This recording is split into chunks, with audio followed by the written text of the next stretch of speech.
Hi friends, welcome to our channel. సమ్మర్లో quick refreshing drink banana milk shake ఏ విధంగా తయారు చేసుకోవాలో ఈ వీడియోలో చూసేద్దాము. దీనికోసం మిక్సీ జార్లో ఒక 2 పెద్ద బనానాలని ఈ విధంగా కట్ చేసుకొని యాడ్ చేస్తున్నాను. తర్వాత దీంట్లో చిల్డ్ మిల్క్ యాడ్ చేయాలండి. ఇక 1 కప్ చిల్డ్ మిల్క్ యాడ్ చేస్తున్నాను. ఇది ప్యాకెట్ మిల్క్ అయితే మనం పచ్చివే యాడ్ చేసుకోవచ్చు.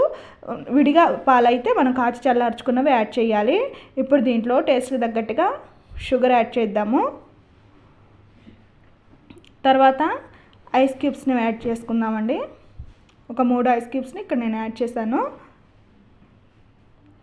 ఇప్పుడు దీన్ని బాగా బ్లెండ్ చేసేసుకుందాము.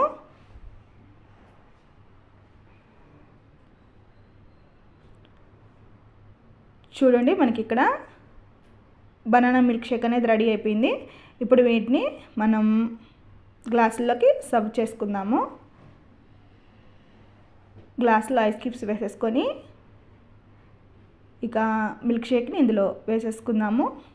పైనుంచి డ్రై ఫ్రూట్స్ తోటి గార్నిష్ చేసుకుందాము. ఇక్కడ నేను క్యాషూ తోటి గార్నిష్ చేస్తున్నాను. మీరు కావాలంటే ఇక్కడ హార్లిక్స్ పౌడర్ కూడా వేసేసుకోవచ్చండి పైన. అంతే అండి, ఎంతో టేస్టీ అయిన బనానా మిల్క్ షేక్ అనేది రెడీ అయిపోయింది.